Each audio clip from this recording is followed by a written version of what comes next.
civilmedia.mk. Slobodno, независно, отворено. Ние се обидуваме како Организација за човекови права да дадеме свој придонес кон деполитизацијата и департизацијата на образованието, како што кажавте и вие, најсветата општествена дејност образованието.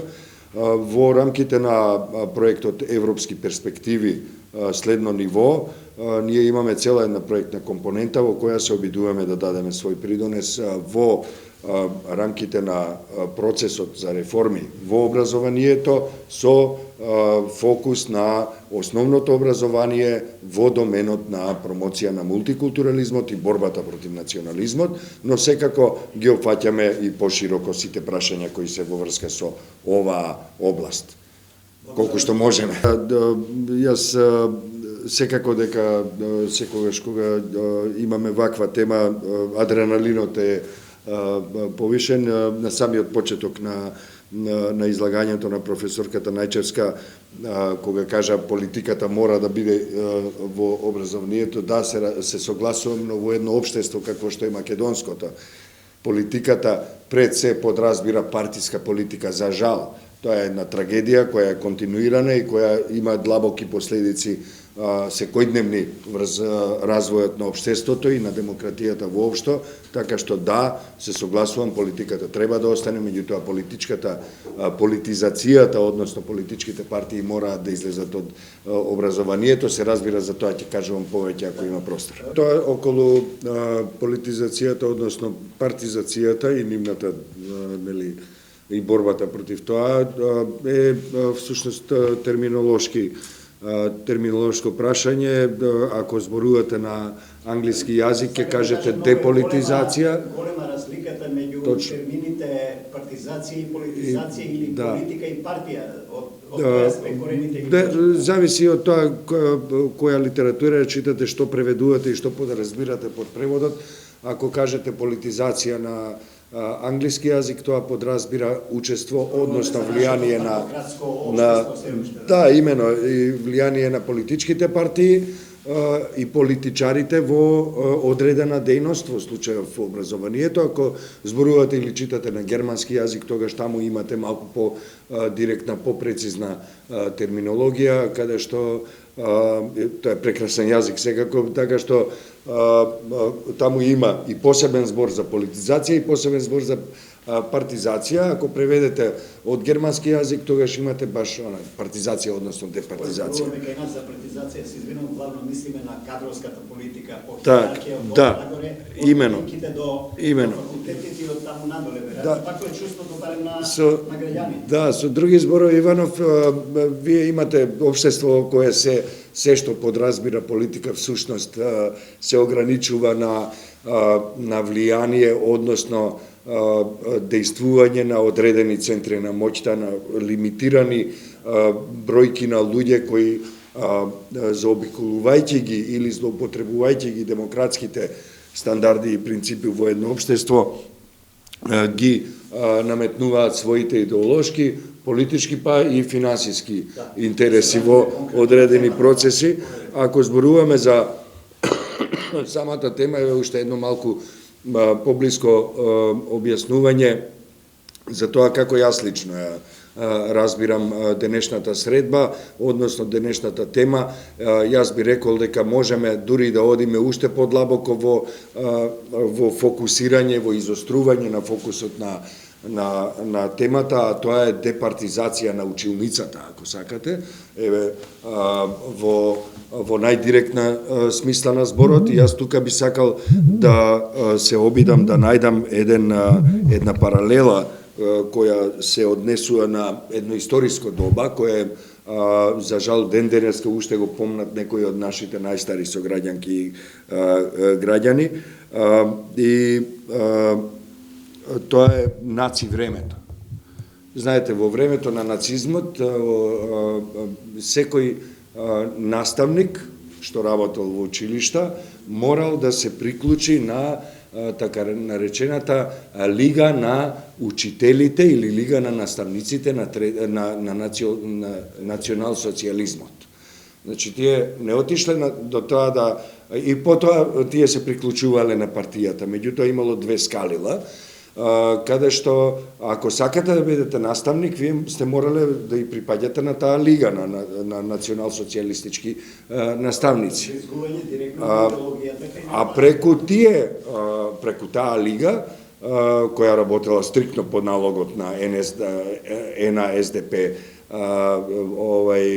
партијата на нацистите во тоа време, директно влијаеле на учениците од нивните најмали нозе па се до универзитетските нивоа.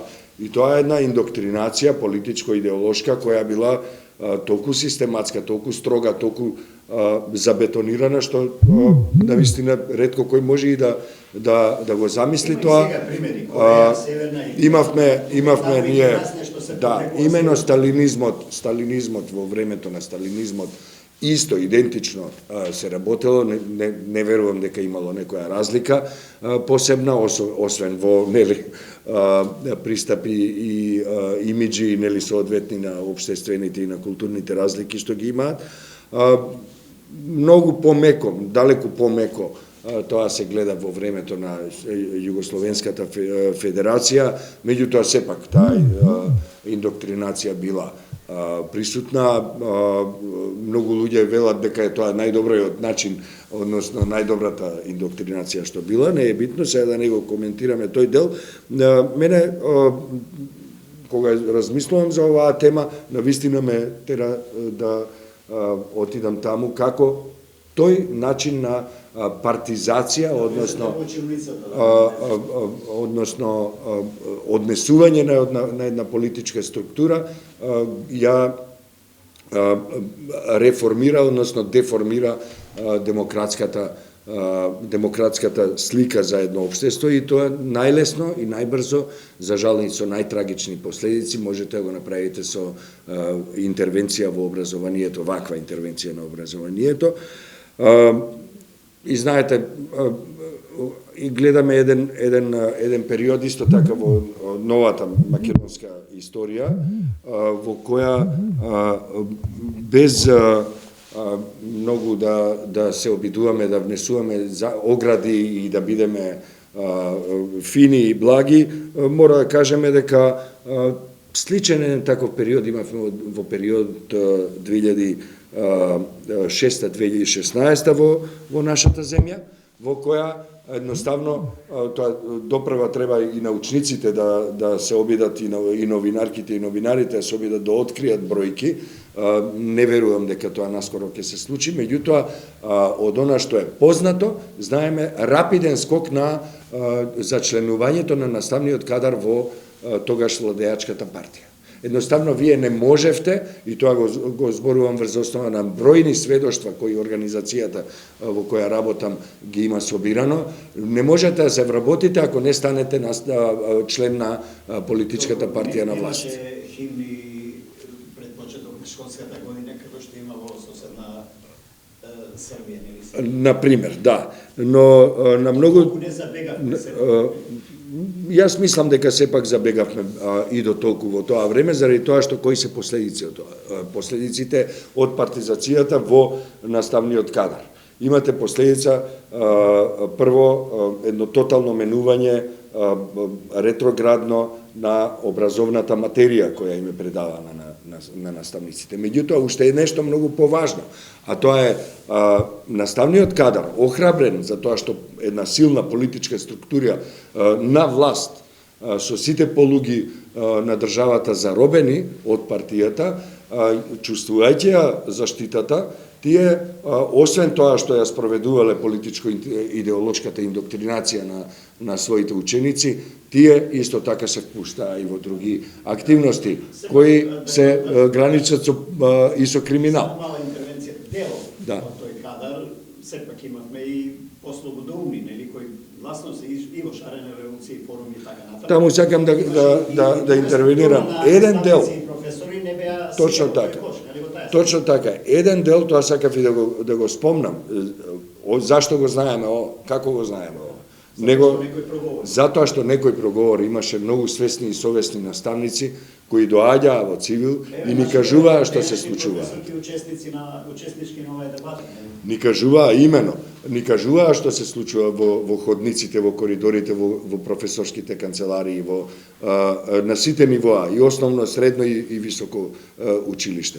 Имаме ситуација во која, ако се вратиме во историјата, многу долги години траеше денацификацијата на германските училишта. Не сум сигурен дека такво нешто се случило во Русија, десталинизација, или не во целост, или е тоа отидено во некоја сосема друга насока, тоа научниците кои се во овој форум го знаат сигурно подобро од нас, но тоа што кај нас не се случува е дека вие не можете само да кажете дека ќе го исчистите образовниот материјал, едукативниот материјал, учебниците од национализам, од родова дискриминација или не знам што. Имате обврска да го департизирате општеството, меѓутоа особено образованието. Таквиот процес не е започнат во нашата земја и јас мислам дека отпорот кон реформите такви какви што беа представени, вешто или невешто, тоа е предмет на друга дискусија, меѓутоа отпорот кон тие реформи, така како што беа представени, всушност беше одбрана на одредени партиско-политички, идеолошки, меѓутоа и криминални елити во нашата земја, кои се во составот на одредени политички партии. Значи, ако имало денацификација после 45-та во Германија, вие имате обврска да се посветите на своевидна денацификација во вашето општество, почнувајќи од образованието, почнувајќи од училиштата, пред се почнувајќи од наставниот кадар. Јас сум убеден дека она што го работеше Институтот за хуманистички науки, кој го води професорката Колозова, од заробување на државата.